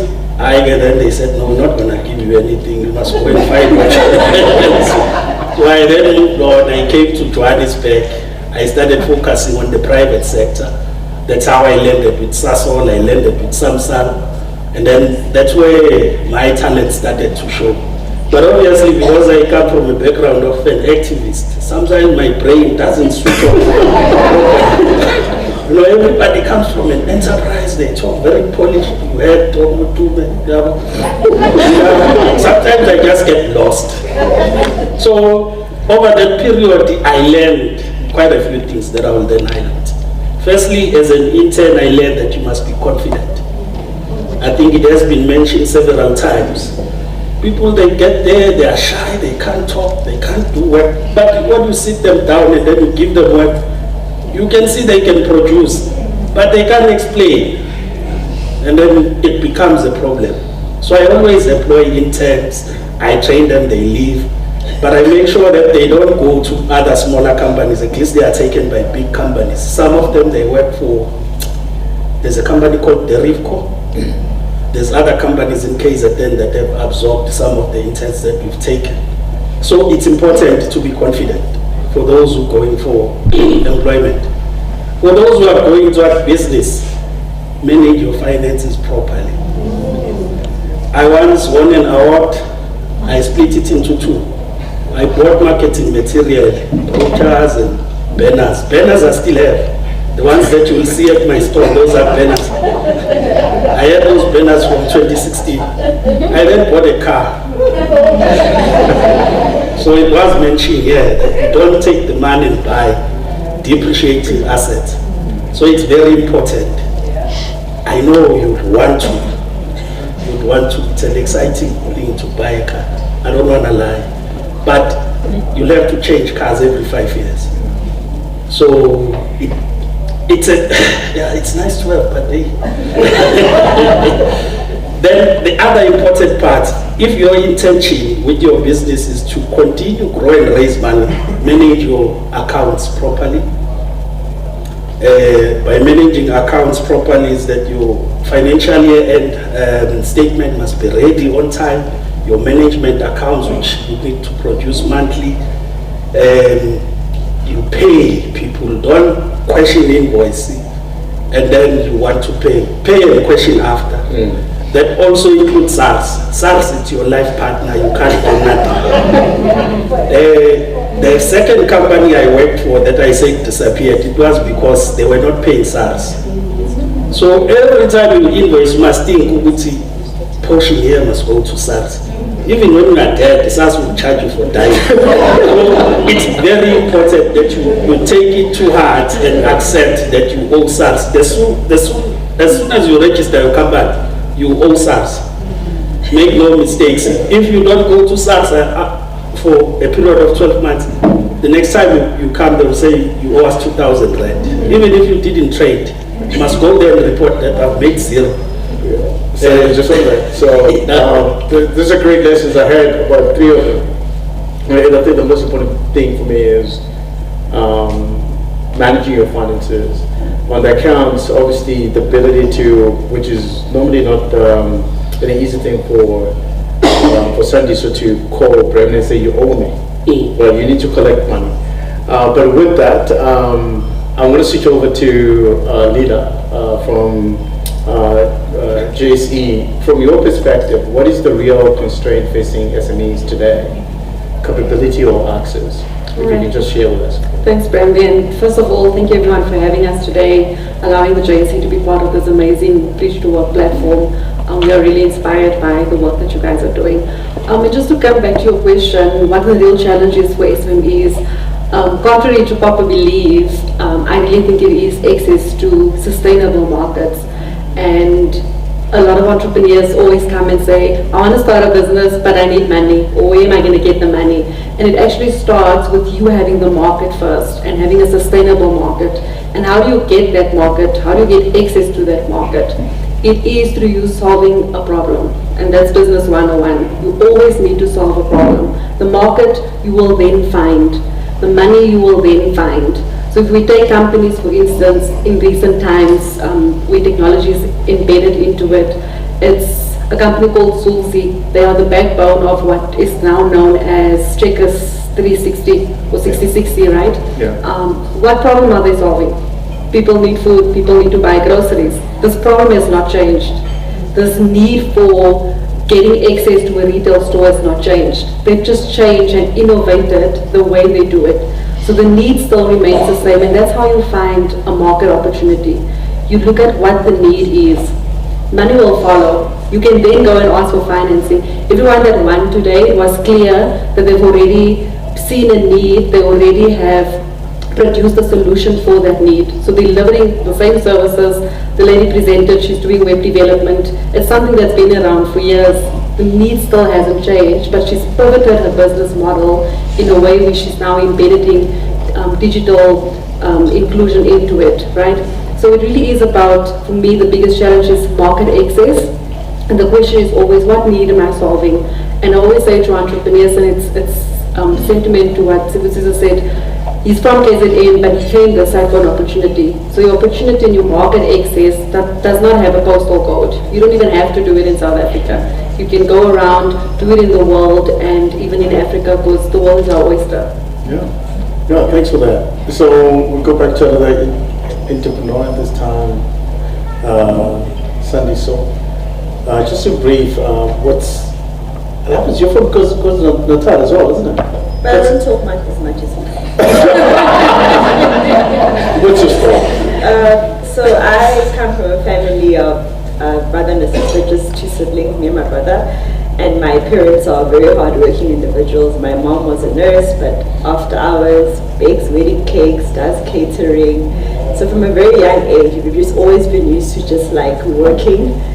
And I guess just knowing that whatever we call it mlungu in KZN, mlungu is the white person, your employer, what they pay you is just never going to be adequate. So I've really read about the power of hard work. And this surprises many people, and I'm sure you will be surprised as well, but please do not give me work once I tell you this. I was never like the smartest kid in the class. I used to just work hard. The grades I have I'm not smart like Remy, who doesn't need to study the night before. I'm the one that stays up till 2 in the morning studying to pass. So I think if anyone here is in that bracket, there's a chance for you to be successful as well, I guess. And so after that, went to BITS, qualified by like slightly, was able to get into BCom. And then after that, I joined Accenture, which also was not easy because the first year I applied, after my 3rd year, they declined me, and I was convinced that I belong at Accenture because as much as I'm not smart, I like nice things and I always want to be the best. So I worked at Accenture, top technology consulting company that Sasol gives a lot of our work to, by the way. And then I started Kui. So I think for me, I've always been scared of starting my own business. I think it's that comfort zone of getting a salary every month and then being pushed to just start this thing. And I think now we turned 7 last month. Yeah, thank you. 10-7, and also now, I shouldn't tell you this, but we're no longer in SME anymore. We are QSE now. So a QSE basically means you make more than 10 million rands per annum in terms of revenue.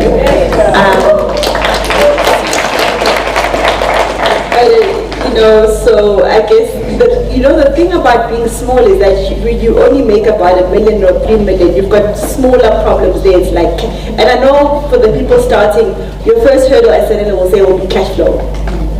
And once you've gotten, and the cash flow hurdle is one that you'll probably, if you manage your finance as well as your advisor, not go buy a Lamborghini, you will get over that hurdle. But right now, I mean, given that we've got about 33 employees in the company now, I'm dealing with different types of problems. I'm dealing with people issues. I'm dealing with managing big contracts that we just fumbling, So it's really, I'll pause there. Yeah. I don't want to be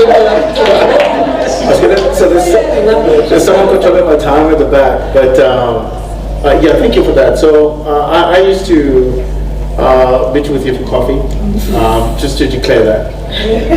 Nothing personal. And for the longest time, you actually didn't have a car. I do. It's a Ford Figo. Okay, there you go. And I still have, even though I make like that much revenue, and listen, you can still drive your Ford Figo. Yeah. And I want to tell you something that is and I think for young entrepreneurs, there's so much like reward in being humble. Yeah. It's very difficult to go ask for work and you're driving into a client site to the BMW. Go there and say, we really need work, we're really struggling. I'm not, obviously don't like, you've got work, whatever, but be humble. I mean, today, unfortunately, I had to come here, so I had to wear my best skirt. But the meeting I had earlier was a meeting to go and ask for work. And this is not the skirt I would have worn to go ask for work. And also like even small things, you want to ask for work, get the work, but you also want to negotiate better payment terms. It's very difficult to ask Sasol to pay you within 14 days, which they do, by the way, if you're driving a Lamborghini. Like, it's just, you as an entrepreneur, like my lesson to you all, like, be humble, keep a very low profile. many entrepreneurs that you see on the newspapers today, it's because they've gone and they've showed the world how much money they've made, etc., etc. We're living in a world where people are trying to make ends meet. There's a jealousy in the mix as well. So people will tell SARS that you are earning a lot of money, and then SARS will be coming for you. So, and I'm sure if Salah didn't buy that special car that he bought many years ago, he probably would have been able to keep a low profile, you know, for a long time, you know. But, and I'm not saying don't pay SARS, pay your debts. I mean, definitely. But I'm just saying, my message is be humble. Yeah. Thank you, Salisa. I'm not going to ask about the dress code. What do I know? I'm just like a proud woman, like a mommy, you know. So there was this program that you were passionate about. I remember you coming to me to just maybe share with the audience what this program was about. Grace, one of the things that Tata was telling me that, why is I am involved in all of this? And I said to her, you know, one of the things, Sasol is a very huge company, okay, but we work in silos. So when Ayanda and I were talking about this program, one of the key things was really just around how do we work together. But Ayanda, just maybe share with the audience what this program is and yeah, how do you see it? Thanks, Bramley. Am I Yeah. able? Yeah. Oh, okay. I'm looking at Sunday and Sunday, so and I'm thinking about the first day that we that we actually sat with you guys and interviewed you as part of the 20 small companies that we invited for this opportunity. So Tato gave a brief detail in terms of what crowdsourcing program is all about, which is a platform that we created to provide opportunities to small companies. It was a strategic initiative that the Office of the SCIO as well as the EXCO decided that we need to be intentional in bringing small companies into the organization. Sanel mentioned that he had challenges with big companies getting work. So in our environment within IT or IM, we also had quite a large number of these big companies that were getting work. Hence the decision then from our EXCO to say we need to be intentional. We need to create an environment where these small companies will be exposed to these opportunities. So hence the birth then of the crowdsourcing program. We started with, we evaluated about 20 companies, apparently, and out of those 20 companies, 10 were successful, and I'm sitting with the two of them, Sanel and Sasol. So what we did with Brandy was we wanted to create a database or an application that will host these companies and also market their services. So we actually invited them to actually come and build the solution. So it was a blend of these different companies where each of those companies, they brought in their services.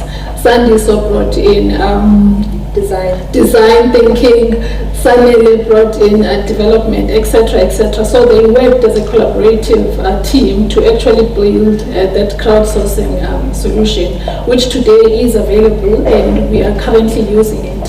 So in the past 2 years, when we onboarded these service providers, we managed to reach our target on Black women owned. So which was great, as previously that was also the challenge within our IM space in terms of reaching our target on the spend on these small companies. So when we onboarded them, then we managed to reach our target on the spend on Black women owned companies. So I'm sitting today and I'm smiling, I'm like, this is our work. I know it has been a journey and we still have more to improve on, Bramley, because the kind of contracts that we've provided to the guys. It's shorter contracting that we need to improve on, just to make sure that it's sustainable contract. I know the guys have also provided opportunities for work to small guys that are coming out of university, which then bridges the gap of unemployment. I was listening to Litsatsi also marketing her company, and I said to Bramley, that is also one of our candidates that we need to bring into the crowdsourcing. So Litsatsi, if you can speak to me after or during lunchtime so that we can talk. I like deals. So you just closed a second deal. We're going to wrap up now. So you obviously had the pain of starting businesses, you're not having a car. I'm not sure about that. Maybe that's why I'm still working for you, Tata. You know, so I'll get a car. Lila, maybe as we close, how should the ESD evolve to ensure SMEs are not just supported, but actively participating in delivery? Yeah, thanks, Bramley. So I think ESD, as it stands, it provides pockets of what SMEs need, right? And we design programs, sitting in the boardroom, we design programs on what a corporate requires and not necessarily what the needs of the entrepreneur is. So it's firstly bridging that gap to understand my need as a corporate and the need of an SME, how do we interlink and collaborate to then design a program that's inclusive of solving real challenges that the entrepreneurs that you potentially want to bring on in your business is really solving for them. Yeah, thank you for that. Elevation pitch, this is not on the script. In closing, what is your company, what does it do? And what deal are you giving to them? We do software development and training in the electronics and IT space. You'll see in our store that we've got some demos that you can come and view. The deal that we can give will depend on the purchase order that we get.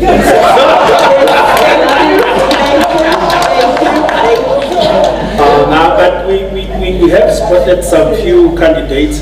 Some individuals have come through to our stall, so there is areas of interest. So there's a deal. There will be. Okay. Sandy, so in closing, 30 seconds. I feel like your company is very specialized. Most people don't actually understand what do you do. Just company name, what do you guys do? What deal are we closing today? Company name, Core Open Innovation, which is KUI Studios.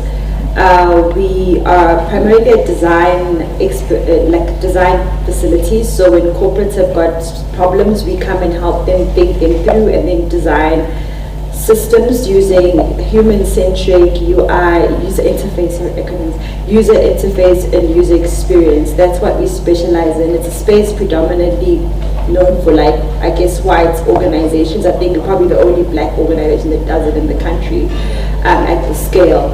And yeah, so we were helping Sasol with designing their crowdsourcing platform, and we look forward to getting a new purchase order.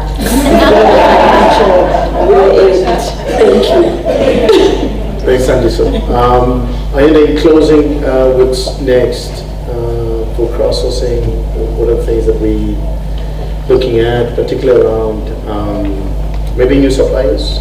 Yeah. What do you have there? So we're busy now with the second intake, apparently, and we're also looking at a strategy of how we're going to allocate work into these suppliers, and we're working towards that. So I'm inviting small companies with IT services to reach out to myself, and then so that you can be part of the second intake. So if you can reach out to myself whilst we have lunch, and then I will ask me to also run the process with you guys to onboard you onto the second phase of our crowdsourcing intake. Yeah, thank you. I think my job is done yet. My job is to make sure people have deals.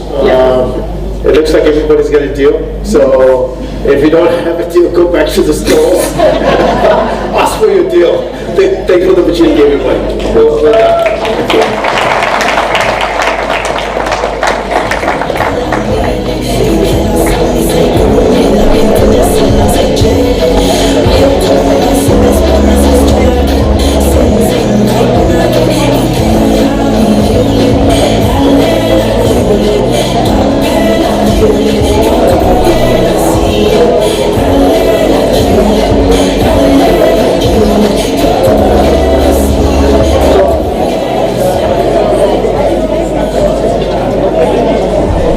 thank you to our panelists. Give them a round of applause again, please. Now, before then we move into the most interesting one for me, and I'll tell you why.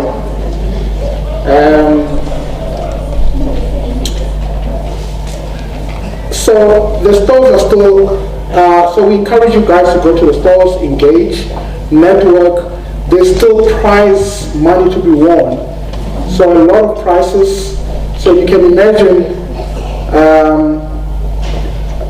the price of, I'm saying the price of petrol and I'm in Sasol, so you can just imagine.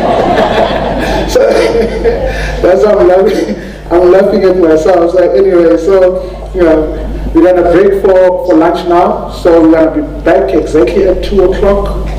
Then we're gonna continue with the last segment of the event, which is the most important one for our graduates specifically.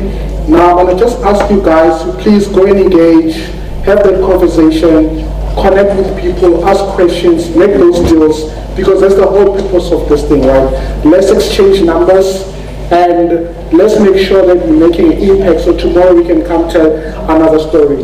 So I'm going to just ask our delegates, our VIPs, just to stand first, then they'll be walked to exactly where they need to go, they'll be directed, and we should be back here by 2 o'clock.